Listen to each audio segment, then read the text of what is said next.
Well, hello, church.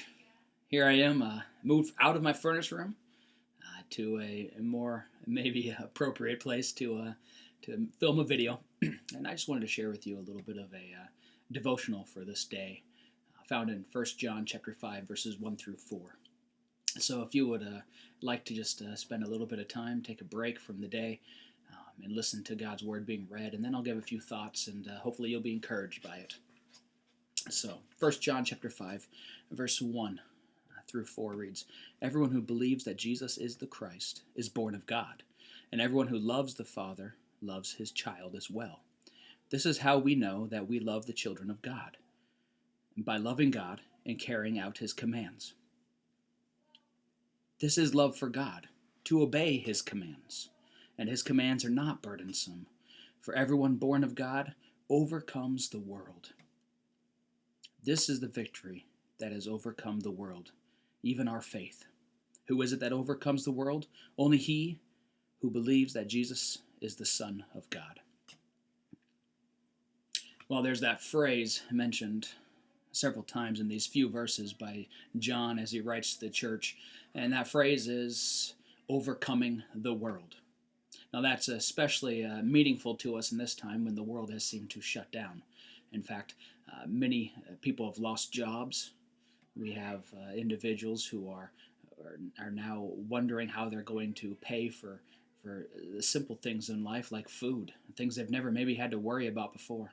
And we find ourselves in sort of a difficult spot for these next few days, weeks to come. And so, what John reminds us, the church, in difficult times is that because of Christ, we have overcome the world. You see, life around us has taught us one thing, and that is life is fragile. When your health, your finances, or family are at risk, you suddenly realize how fragile life is. One day, you're living on the sunny side of the street, and the next day, you find yourself knee deep in adversity.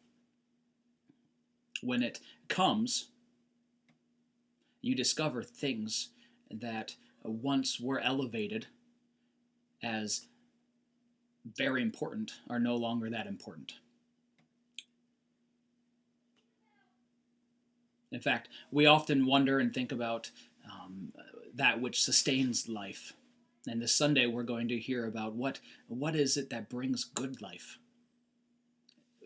The things that we invest in, the things that we think are important, are oftentimes such things such as power.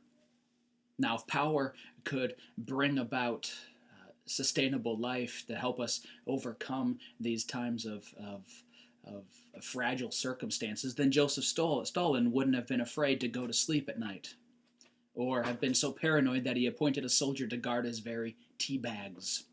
If material possessions could do it, fear wouldn't have caused a billionaire such as Howard Hughes to live like a hermit and die alone. If social status and popularity could do it, then Michael Jackson wouldn't have described himself as a fearful man who often slept with the lights on, was terrified of germs. Interestingly enough, we find that the earth, the world, life-sustainable items aren't truly the things that sustain us in difficult times. For oftentimes we find out that courage for living comes from a deep, abiding trust in God, whose word says in verse 4, "This is the victory that has overcome the world." Our faith. But faith is only as valuable as the things it's placed in, and our faith is in God, who never fails.